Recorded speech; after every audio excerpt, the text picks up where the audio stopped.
ಪ್ರಿಯ ಸಹೋದರ ಸಹೋದರಿಯರೇ, ಕೇವಲ ಇನ್ನು ಒಂದು ವಾರ ಕಳೆದರೆ ನಾವು ತಪಸ್ಸು ಕಾಲವನ್ನು ಮುಗಿಸಿ ಪವಿತ್ರ ವಾರಕ್ಕೆ ಕಾಲಿಡುತ್ತಾ ಇದ್ದೇವೆ. ಈ ಪವಿತ್ರ ವಾರಕ್ಕೆ ಕಾಲಿಡುವುದಕ್ಕೆ ಮುಂಚೆ ಇನ್ನು ನಾವು 2 ಪ್ರಶ್ನೆಗಳನ್ನ ಕೇಳಬಹುದು. ಓದುವ ವಾರ ಯಾವ ಪ್ರಶ್ನೆ ಕೇಳ್ಕೊಂಡಿದ್ದೆ ಅಂತ ನೆನಪಿದೆಯಾ? ನಾನು ಕುರುಡನಾಗಿದ್ದೇನೋ, ನಾನು ಸುಂದರವಾಗಿದ್ದೇನೆ. ಈ 2 ಪ್ರಶ್ನೆ ಓದುವ ಕೇಳ್ಕೊಂಡು ಇವತ್ತು ನಾವು ನಮ್ಮನ್ನೇ ಕೇಳಿಕೊಳ್ಳೋಣ. ನಿಮ್ಮಲ್ಲಿ ಎಷ್ಟು ಜನ ಬದುಕಿದ್ದೀರಾ? ಎಷ್ಟು ಜನ ಬರ್ತಿದ್ದೀರಾ? ಎಲ್ಲರೂ ಬರ್ತಿದ್ದೀರಾ? ಏನು ಸ್ವಲ್ಪ ಬರ್ತಾರೆ? ಬದುಕಿದ್ದೀರೋ ಇಲ್ವೋ? ಬದುಕಿದ್ದೀರಾ. ಎಷ್ಟು ಜನ ಸತ್ತಿದ್ದೀರಾ? ಯಾರು ಸತ್ತಿಲ್ಲ? ಒಳ್ಳೆಯದು. ಪ್ರಿಯ ಸಹೋದರ ಸಹೋದರಿಯರೇ, ನಾವು ಅನೇಕ ಬಾರಿ ಎಷ್ಟು ಜನ ಸತ್ತಿದ್ದೀರಾ ಕೇಳಿದಾಕ್ಷಣ ನಮ್ಮ ನೆನಪರೋದೇನು ನಮ್ಮ ದೇಹ. ದೈಹಿಕವಾಗಿ ನಾವು ಸತ್ತಿದ್ದೀವೋ ಇಲ್ವೋ ಅಂತ ಹೇಳಿ ನಾವು ಯೋಚನೆ ಮಾಡ್ತೀವಿ. ಆದ್ರೆ ಅನೇಕ ಬಾರಿ ಆತ್ಮಿಕವಾಗಿ ಆಧ್ಯಾತ್ಮಿಕವಾಗಿ ನಾನು ಬದುಕಿದ್ದೇನೋ ಸತ್ತಿದ್ದೇನೋ ಯೋಚನೆ ಮಾಡ್ತೇವೆ. ಹೌದು. ಇನ್ನು ವಿಶೇಷವಾಗಿ ನಾವು ಶುಭ ಸಂದೇಶದಲ್ಲಿ ಆಲಿಸಲು ಲಾಜರನು ಮರಣ ಹೊಂದಿರುವ ಸನ್ನಿವೇಶ. ಆ ಸಂದರ್ಭದ ಮೂಲಕ ಯೇಸು ನಮ್ಮನ್ನೇ ಕೇಳ್ಕೊಳ್ಳೋದಕ್ಕೆ ಕರೆ ಕೊಡ್ತಾ ಇದ್ದಾರೆ. ನಾನು ನನ್ನ ಜೀವನದಲ್ಲಿ ಆತ್ಮಿಕವಾಗಿ ಆಧ್ಯಾತ್ಮಿಕವಾಗಿ ಸತ್ತಿದ್ದೇನೋ ಅಥವಾ ಬದುಕಿದ್ದೇನೋ, ಅಥವಾ ಮಾನಸಿಕವಾಗಿ.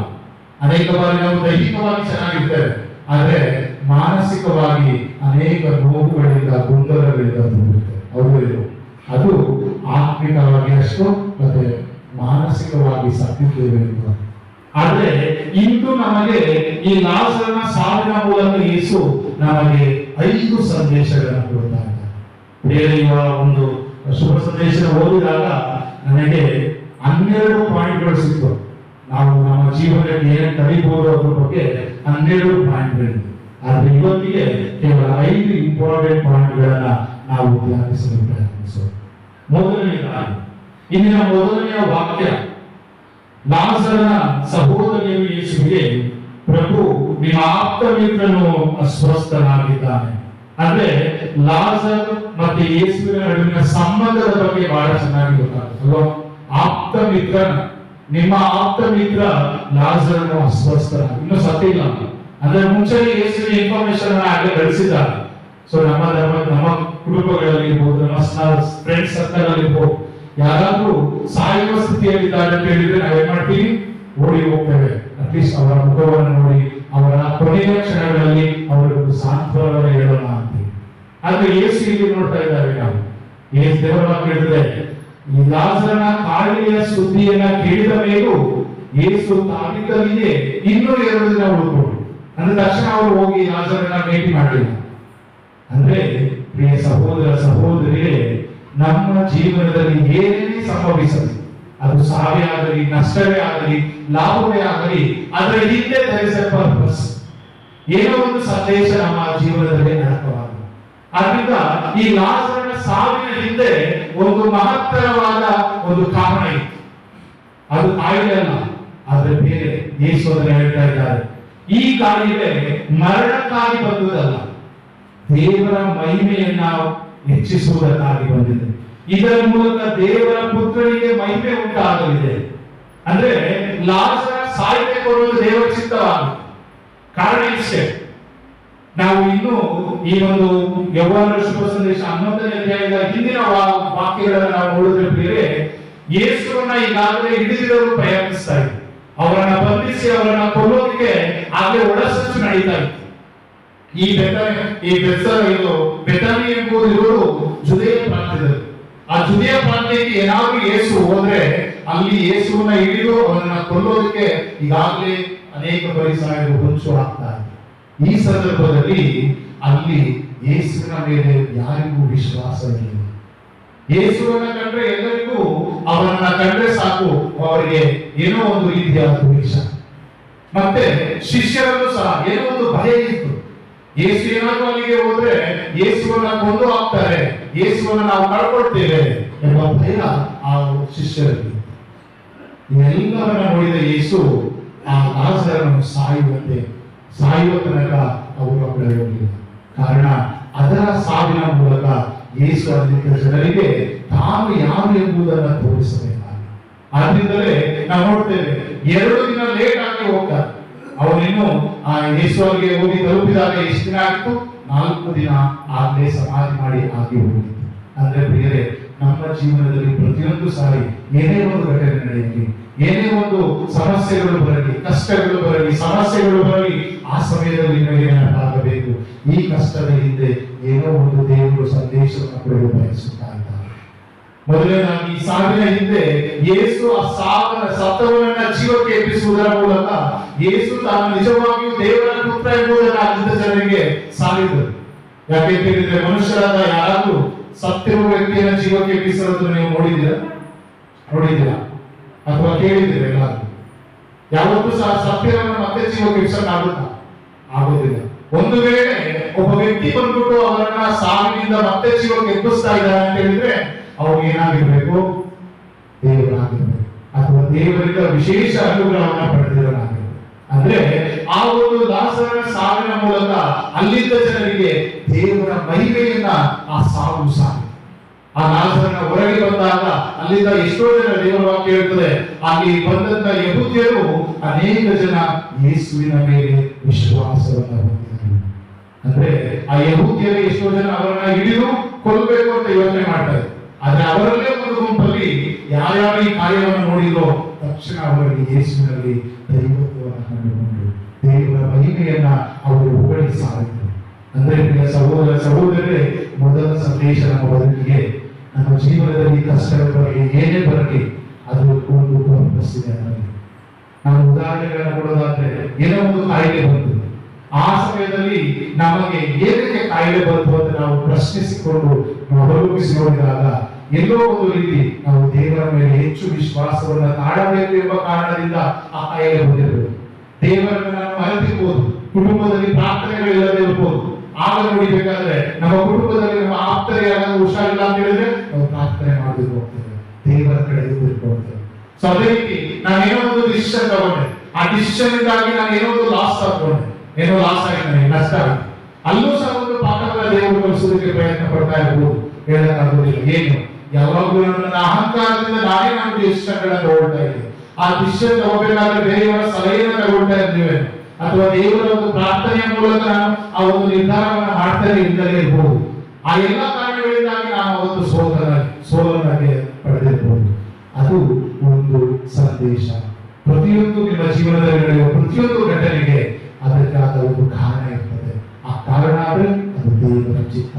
ಆ ದೇವರ ಚಿತ್ತಕ್ಕೆ ತಲೆಬಾಗುವ ಒಂದು ಬದುಕು ನಮ್ಮದಾಗಬೇಕು. ಇದು ಲಾಜರನ ಜೀವನವೂ ಸಹ. ಯೇಸು ಒಂದು ವೇಳೆ ಅವನು ಯಾವಾಗ ಅಸ್ವಸ್ಥನಾಗಿದ್ದಾನೆ ಎಂಬ ಸಂದೇಶ ಬಂದ ತಕ್ಷಣ ಹೋಗಿದ್ರೆ ಯೇಸು ನಿಜವಾಗಿ ಅವನ ಸಾಯೋಕ್ಕೆ ಬಿಡ್ತಾ ಇರಲಿಲ್ಲ. ಯಾಕೆಂತ ಹೇಳಿದ್ರೆ ಆಪ್ತವಿದ್ದ, ಅವನ ಕಷ್ಟಪಡ್ತಾ ಇದ್ದಾನೆ ಅಂತ ಹೇಳಿ ಯಾರ್ಯಾರಿಗೋ ಯೇಸು ರೋಗ ಸೌಖ್ಯವನ್ನು ಕೊಡ್ತಾ ಇದ್ರು, ಇನ್ನು ಲಾಜರನಿಗೆ ಕೊಡ್ತಾ ಇರಲಿಲ್ಲ, ನಿಜವಾಗ್ಲೂ ಕೊಡ್ತಾ ಇದ್ರು. ಆದ್ರಿಂದಲೇ ಮಾರ್ತ ಯೇಸು ಬಂದಾಗ ಹೇಳ್ತಾ ಇದ್ದಾನೆ, ಪ್ರಭು ನೀವು ಇಲ್ಲಿ ಇದ್ದಿದ್ದರೆ ನನ್ನ ಸಹೋದರ ಸಾಯುತ್ತಾ ಇರಲಿಲ್ಲ, ಕಾರಣ ನೀವು ಬದುಕಿಸ್ತಾ ಇದ್ದೀರಿ. ಆದ್ರೆ ಯೇಸು ಪರ್ಪಸ್ಫುಲಿ 2 ದಿನ ಲೇಟ್ ಮಾಡ್ತಾರೆ ಅಲ್ಲಿಗೆ ಹೋಗೋದಕ್ಕೆ. ಕಾರಣ ಏನು? ಅವರ ಮಹಿಮೆಯನ್ನ ಅಲ್ಲಿದ್ದ ಜನರಿಗೆ ತೋರಿಸುವುದಕ್ಕೆ. ಆದ್ರಿಂದ ನಮ್ಮ ಜೀವನದಲ್ಲಿ ಕಷ್ಟಗಳು ಬಂದಾಗ, ನೋವುಗಳು ಬಂದಾಗ, ಏನೇ ಸಮಸ್ಯೆಗಳು ಬಂದಾಗ ಎದೆಗುಂದಬೇಡಿ. ಕಾರಣ ಅದು ದೇವರ ಒಂದು ಏನೋ ಒಂದು ಸಂದೇಶವನ್ನ ಅಥವಾ ಏನೋ ಒಂದು ಪರ್ಪಸ್ ಇಟ್ಕೊಂಡೇ ಆ ಕಷ್ಟಗಳು ನಮ್ಮ ಬದುಕಿಗೆ ಬರ್ತಾ ಇದೆ. ಇನ್ನು ಎರಡನೇದಾಗಿ ಪ್ರಿಯರೇ, ದೇವರ ಸಮಯಕ್ಕಾಗಿ ನಾವು ಕಾಯಬೇಕು. ದೇವರ ವಾಕ್ಯದಲ್ಲಿ ಇದು ನಾವು ನೋಡ್ತಾ ಇದ್ದೇವೆ. ಆ ಲಾಜರ ಅಸ್ವಸ್ಥನಾಗಿದ್ದಾನೆ ಎಂದು ಯೇಸುವಿಗೆ ಮುಂಚೆನೆ ತಿಳಿಯಿತು, ಅವನು ಸಾಯೋದಕ್ಕೆ ಮುಂಚೆನೆ ಗೊತ್ತಿತ್ತು. ಆದರೆ ಆದರೂ ಸಹ ಯೇಸು 2 ದಿನ ತಡ ಮಾಡ್ತಾರೆ. ಇದು ಬೈಬಲ್ ಶ್ರೀಗಂಧದ ಒಂದು ಪುಟಗಳನ್ನು ತೆಗೆದು ನೋಡೋಣ ಪ್ರಿಯರೇ. ಅಬ್ರಹಾಂ ಮತ್ತೆ ಸಾರ ಇವರಿಗೆ ಮಕ್ಕಳಾಗಿದ್ದು ಯಾವಾಗ? ಒಂದು 100 ವರ್ಷ ಆಗಿರ್ಬೇಕು ಅಲ್ವಾ? ಅಷ್ಟು ತಡವಾಗಿ ಏನಕ್ಕೆ ಮಕ್ಕಳಾಗಬೇಕಾಗಿ? ಅದು ದೇವರ ಸಮಯ.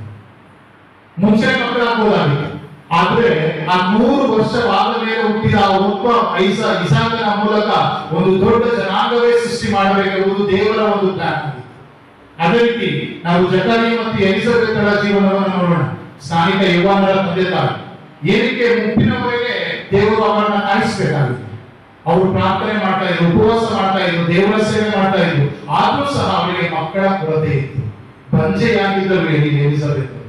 ಅವಳಿಗೆ ಕೊನೆಯ ತನಕ ಕಾಯಿಸಿ ದೇವರು ತಮ್ಮ ಪರಿಪಕ್ವವಾದ, ನಾವು ದೇವರ ವಾಕ್ಯ ಹೇಳ್ತೇವೆ, ಸಮಯ ಪರಿಪಕ್ವವಾದಾಗ ದೇವರು ತಮ್ಮ ಪುತ್ರರನ್ನ ತಮ್ಮ ಕನ್ಯೆಯಾದ ಮರಿಯ ಮೂಲಕ ಈ ಭೂಲೋಕದಲ್ಲಿ ಚಲಿಸಿಕೊಳ್ಳುವಂತೆ ಸರಿಯಾದ ಸಮಯಕ್ಕಾಗಿ ನಾವು ಕಾಯಬೇಕು.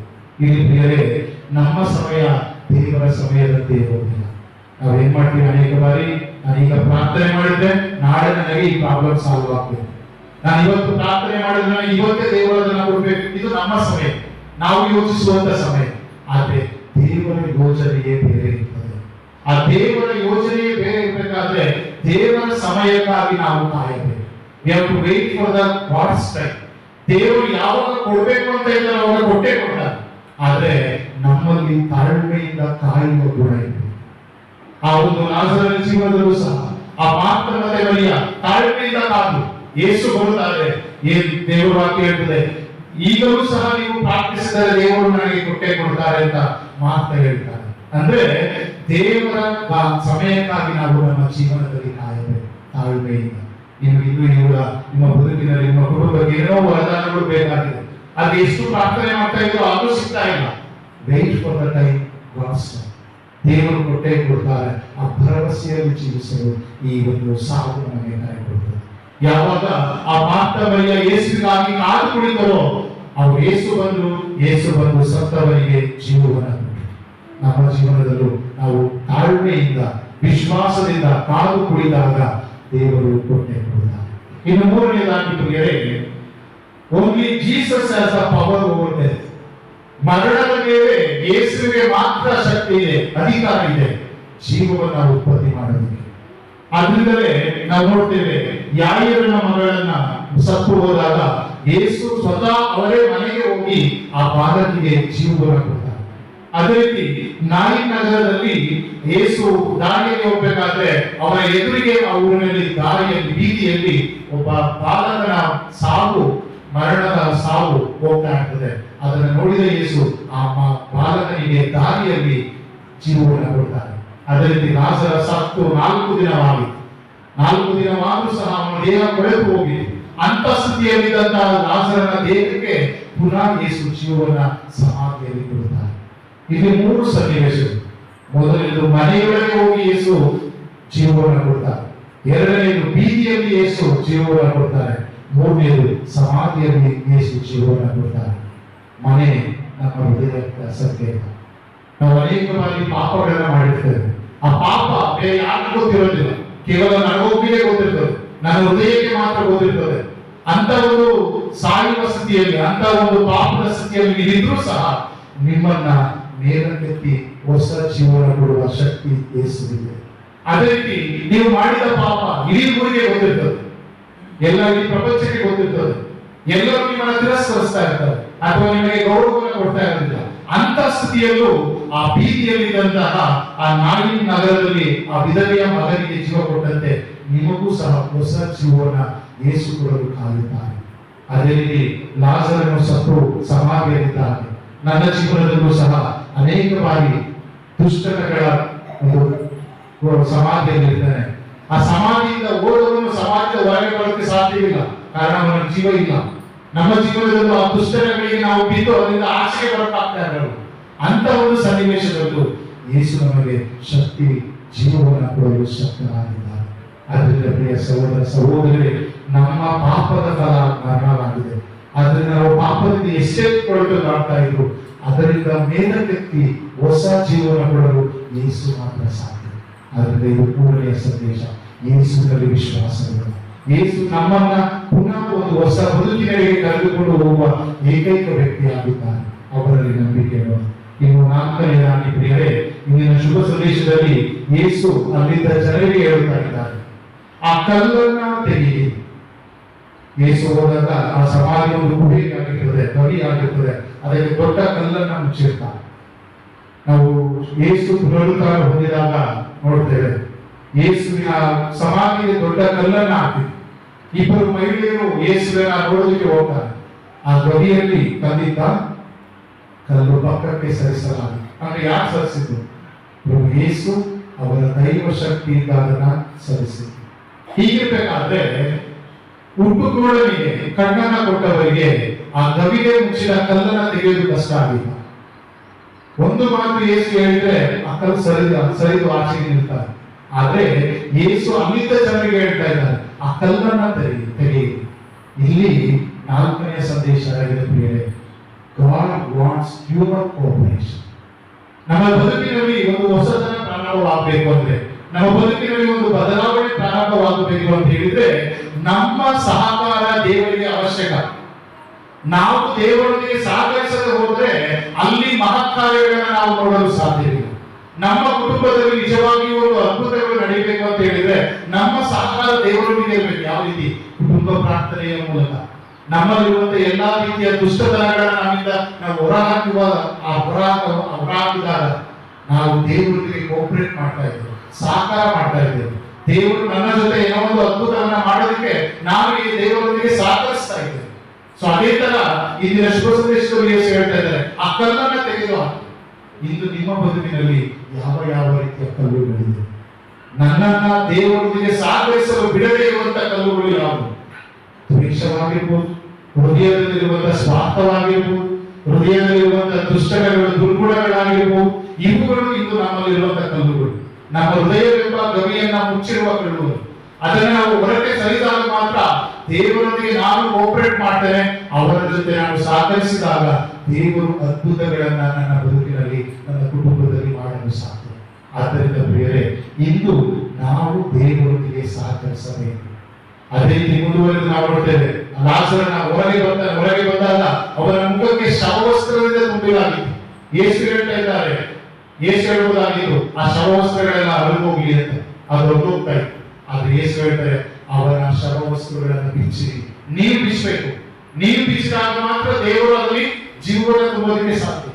ಆದ್ದರಿಂದ ಪ್ರಿಯ ಸಹೋದರ ಸಹೋದರಿ, ಇಂದು ನಮ್ಮನ್ನೇ ನಾವು ಕೇಳ್ಕೊಳ್ಳೋಣ, ನನ್ನ ಹೃದಯಕ್ಕೆ ಮುಚ್ಚಿರುವ ಬಟ್ಟೆಗಳು ಯಾವುದು? ನನ್ನ ಹೃದಯದ ಗವಿಗೆ ಬಾಗಿಲಿಗೆ ಮುಚ್ಚಿರುವ ಕಲ್ಲುಗಳು ಯಾವುದು? ದೇವರು ನನ್ನೊಳಗೆ ಬರೋದಕ್ಕೆ ನಾನು ಯಾವುದು ನನ್ನನ್ನು ಅಡಕೆ ಮಾಡ್ತಾ ಇದೆ, ಅವನ್ನ ನಮ್ಮಿಂದ ದೂರ ಮಾಡಲು ಪ್ರಯತ್ನಿಸೋಣ.